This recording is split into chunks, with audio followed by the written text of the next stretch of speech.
भाई आए।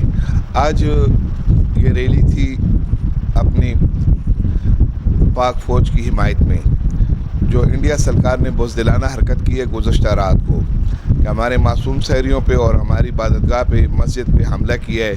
तो उसका जवाब तो अल्हम्दुलिल्लाह उसको हमारी पाक आर्मी ने मुँह तोड़ दे दिया है। लेकिन आज पाकिस्तानी अवाम और बिलखसूस PKP-82 के अवाम का मैं शुक्रिया अदा करता हूँ कि वो निकले हैं और उन्होंने अल्हम्दुलिल्लाह अपनी पाक आर्मी के साथ यकजहती का इज़हार किया है। और मैं इतना कहूँगा कि भारत सरकार को समझ लेना चाहिए, वरना ये पाक आर्मी ऐसी है कि इसको सफ़े हस्ती से मिटा के रख देगी इंशाअल्लाह ताला रहमान इस इंडिया सरकार को।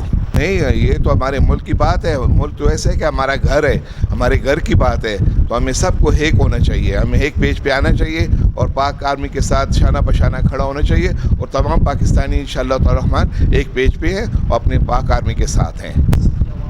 मैं यही अर्ज़ करूँगा कि जहाँ पे मुल्क की बात आ जाए तो वहाँ पे कंप्रोमाइज़ नहीं है। वहाँ पे फिर हम निकलेंगे। अगर हमें पाक आर्मी ने हुक्म कर दिया कि असला लो और निकलो सरहद की तरफ, तो सरहद की तरफ इंशाअल्लाह ताला हम निकलेंगे और मेरे PKP-82 के अवाम दस्ते अव्वल में शामिल होगी इंशाअल्लाह।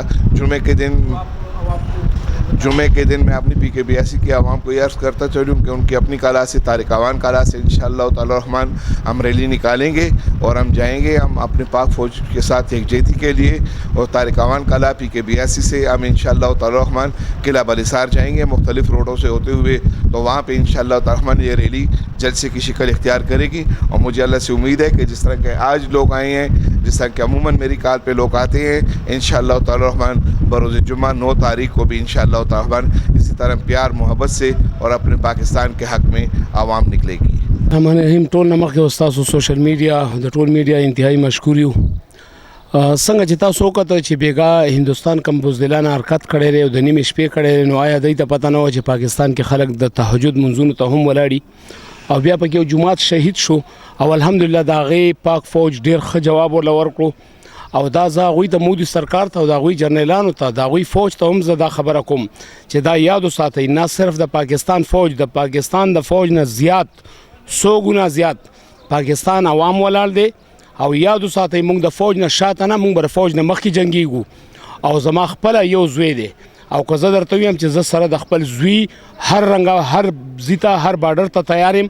ملک صاحب چې څنګه ملک طارق اعوان صاحب زموږ د PKP-82 خبره وکړه چې انشاءالله تعالی که کله هم موږ ته آرډر میلاو شو نو انشاءالله تعالی د PKP-82 قیادت کې به د ملک طارق اعوان موږ ټول به روان یو او ملک طارق اعوان او موږ ټول به مخکې یو، فوج به موږ نه بعد جنګیږي انشاءالله تعالی. مودي سرکار له موږ جواب ورکړی دی، بیا هم ورکوو چې موږ مسلمانان یو الحمدلله او موږ محب وطن پاکستانیان یو. نو زه دا وایم چې یاره انشاءالله تعالی هندوستان به هیڅ کله هم داسې حرکات کله هم ونه کړي. نو په دې وجه باندې زه مودي سرکار ته وایم چې ګوره څنګه چې اردو کې یو متل دی چې هوش کې ناخون لې. پهله هم ستاسو ډېره زیاته شکریه ادا کوم.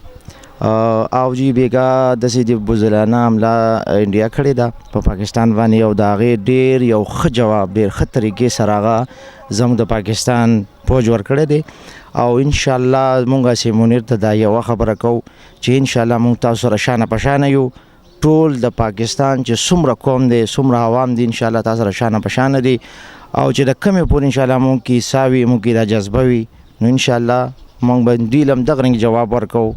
او انشاءالله تاسو خالی عوامو ته زه هسې منیر ته دا وینا کوم چې تاسو خالی د عوامو ته خالی یو اواز وکړئ. انشاءالله نه به انډیا وي، نه به د انډیا عوام وي او نه به د مودي خرکار وي. انشاءالله مونږ مسلمانان یې الحمدلله. او چې کم مسلمانان چې کم دی هغوی کم وفات شوي دي پرون، هغوی ته مونږ دغه کوو چې الله دې وبخي او مخکې دې پکې الله پاک خیر واچي. انشاءالله زما الله نه دا امید شته چې دا به الله ټول تباه کوي. بسم الله الرحمن الرحیم. بالکل بیګا کوم دی مودي سرکار ډېر بزدلانه حمله کړې ده او په مساجدو یې کړې ده او په نهایت مظلومه انسانانو باندې کړې ده، عوامو باندې کړې ده. او الحمدلله زمونږ ببر شیر چې کوم دی جنرال آصف منیر ولا خو قراره جواب ورکړی دی، ښه زبردست جواب یې ولا ورکړی دی. او مودي سرکار دې دا نه وایي. زمونږ شکر الحمدلله موږ مسلمانان یو، 15 وخت لمونځ کوو او تهجد دا کوم وخت چې دې حملې کړې وي دغه ټایم کې زمونږ خلک چې شکر الحمدلله په تهجدو باندې ولاړ دي او د هغې په برکاتو باندې ولا جنرال آصف منیر صاحب داسې جواب ورکړو چې د هغې غونډې چوکۍ واولېدولې په عوامو باندې نه چوکۍ ولا واولېدله پنځه جازونه یې ترې رالاړه کړه الحمدلله او عوام چې کوم دی د جنرال آصف منیر سره بالکل شانه په شانه ولاړ دی اوس دا د ښه ښایسته ریلي مو شوه او د جمعې په ورځ به انشاءالله آل پاکستان به وځي او ورسړی به د فوج سره د اظهار یکجهتي کوي د صرف آواز وکړي او انشاءالله د فوج نه موږ مخکې ولاړ یو او دا خو جهاد دی موږ خو شهادت غواړو موږ مسلمانان یو زموږ دپاره خو دا دنیا ارضي ده او موږ شهادت غواړو زموږ دپاره خو هغه دنیا